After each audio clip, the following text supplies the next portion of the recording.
Hi friends, welcome to all. और आप सभी का मेरे यूट्यूब चैनल पे स्वागत है गाइस। तो आज का जो वीडियो है वो ओरल सबम्यूकस फाइब्रोसिस से रिलेटेड है कि ओरल सबम्यूकस फाइब्रोसिस में किस स्टेज में आपको प्रॉब्लम हो सकती है। तो इसके जैसा कि मैंने पहले भी अपने वीडियो में बता रखा है कि mild, moderate and moderately advanced and advanced cases. तो यहाँ पे हम लोग बात करेंगे कि जब पेशेंट का जो इनिशियल स्टेज होता है जिसमें कि जस्ट पेशेंट के सिम्टम स्टार्ट होते हैं, तो वहाँ पे आपको लगेगा कि जैसे कि आपका माउथ जो है बार बार सूख रहा है। मीन्स जो आपके माउथ के अंदर जो सेलाइवेशन है वो हाइपोसेलाइवेशन हो सकता है और आपको इनिशियली जो है बर्निंग सेंसेशन हो सकता है या फिर यूँ कहें कि वेसाइकल का फॉर्मेशन हो सकता है।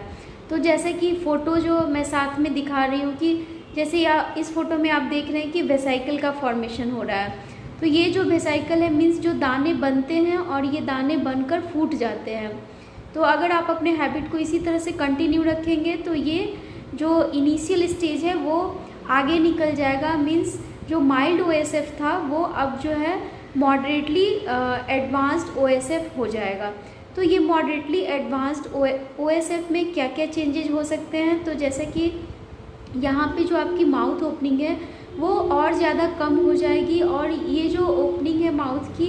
वो धीरे धीरे रिस्ट्रिक्शंस, आपको जब भी आप माउथ खोलेंगे तो आपको रिस्ट्रिक्शंस फील होगा। कई लोग क्या करते हैं कि अपने माउथ को उन्हें पता चलता है कि एक्सरसाइज करना चाहिए तो वो अपने जॉ को बार बार खोलते हैं, जिससे कि क्या होता है उनके टीएमजे में भी पेन शुरू हो सकता है। तो इस तरह से अगर आप अपने हैबिट को कंटिन्यू रखेंगे, मीन्स अगर आप जैसे कि चबाते हैं गुटखा या तंबाकू या सुपारी, तो आपका रेगुलरली यहाँ पे मूवमेंट हो रहा है, टीएमजे के जो जॉइंट है उस पर ज़्यादा उसको वर्क करना पड़ रहा है, तो ऑलरेडी वो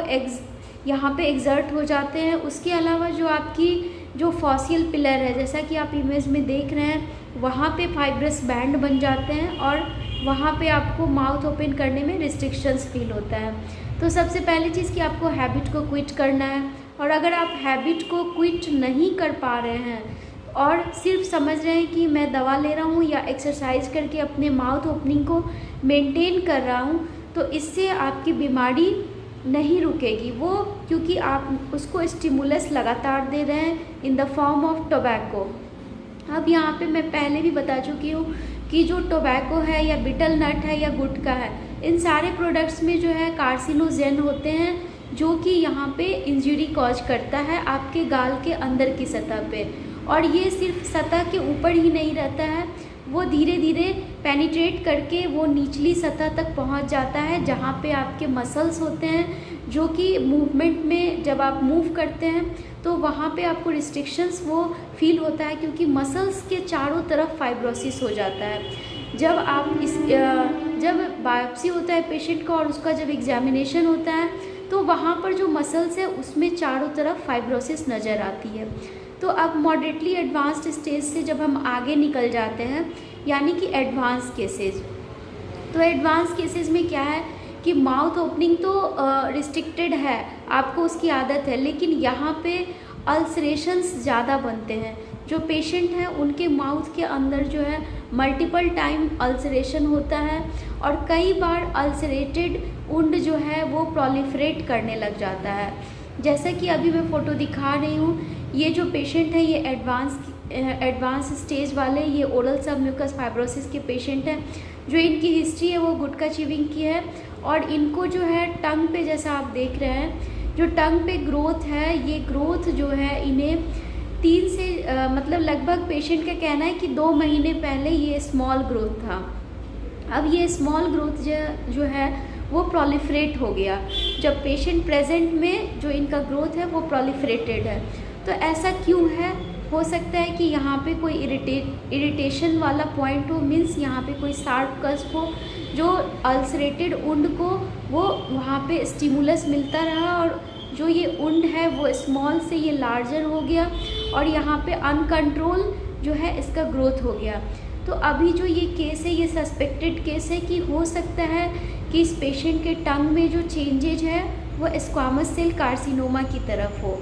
मीन्स जो एडवांस स्टेज है उसमें आपको बहुत ज़्यादा एहतियात बरतने की ज़रूरत है, क्योंकि आप अगर इसी तरह से अपने हैबिट को क्विट नहीं कर पाते हैं और कंटिन्यू इलाज भी ले रहे हैं, प्लस बीच बीच में आप तंबाकू या फिर यूँ कहें कि गुटखा खा ले रहे हैं, या गुटखा छोड़ के सुपारी खा ले रहे हैं, सुपारी छोड़ के तंबाकू खा ले रहे हैं, मीन्स आपने एक स्टिमुलस को छोड़ा और दूसरे को ज्वाइन किया, तो इससे क्या होगा कि कंटिन्यूअस जो स्टिमुलस, जो इरिटेटिंग फैक्टर था, जो पॉजिटिव फैक्टर था, वो यहाँ पे वर्क कर रहा है। तो इसके कारण क्या होगा कि जो यहाँ पे जो आपके टंग में एक अल्सर है और उस पर वहाँ पे जो स्टिमुलस है जो उसको इरिटेट कर सकता है वो लगातार उसको मिल रहा है, तो यहाँ पे अनकंट्रोल ग्रोथ होने के चांसेस बढ़ जाते हैं। तो ऐसे पेशेंट जो एडवांस स्टेज में है, मीन्स वहाँ पे अगर उनको ओरल सबम्यूकस फाइब्रोसिस के साथ साथ वाइट पैच भी है, मीन्स अगर पैच है और अगर वो पैच थिक है तो आपको अवेयर हो जाना चाहिए कि यहाँ पे अब मुझे सचेत हो जाना है और मुझे जो है